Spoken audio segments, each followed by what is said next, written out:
7데이즈 뉴스 오늘의 주요 뉴스입니다. 시카고 한인회가 시카고 총영사관과 함께 오는 26일 토요일 시카고 다운타운 맥이데일리 공원에서 2023 시카고 코리안 축제를 개최합니다.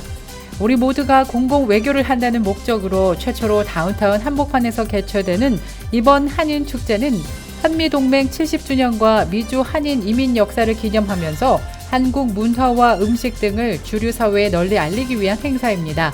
한인회는 축제에 참석하는 사람들을 위해 한식 먹거리를 무료 제공하며 메뉴로는 비빔밥 시식과 김밥, 김치전, 컵라면 등이 제공됩니다. 이번 축제 현장에서는 코리안 문화 체험은 물론 대형 비빔밥 퍼포먼스와 K-팝 댄스팀과 아마추어 가수들이 무대에 올라 경연대회를 펼칠 예정입니다. 오염수 방류가 시작됐지만 미 주요 도시에서는 이를 반대하는 시위가 확산되고 있습니다. 한국에서도 국민들의 우려와 국회의 질타가 쏟아지고 있지만 윤석열 대통령은 또 다른 입장을 내놓지 않고 있는 것으로 나타났습니다. 대통령실은 총리가 발표한 입장이 대한민국 정부의 입장이라고만 밝혔습니다. 한편 일본의 후쿠시마 원전 오염수 해양 방류에 대한 우려가 높아지고 있는 가운데 LA와 뉴욕, 뉴저지 한인들이 25일 맨하튼 유엔 본부 앞에서 대규모 반대 시위를 개최했습니다.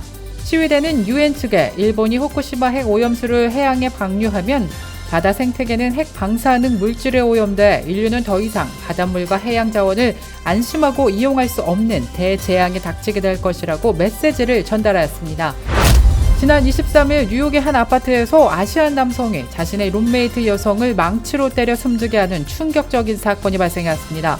이 남성은 피해 여성의 자녀 2명까지 중태에 빠지게 한 것으로 나타난 가운데 출동한 경찰에 의해 체포되었습니다.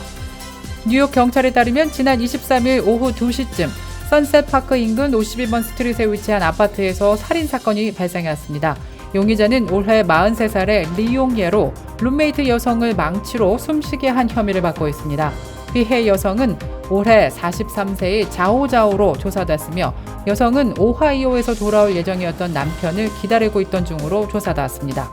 한편 이들은 렌트비 절감을 위해 3명의 룸메이트가 한 아파트에서 함께 살고 있던 것으로 조사됐습니다.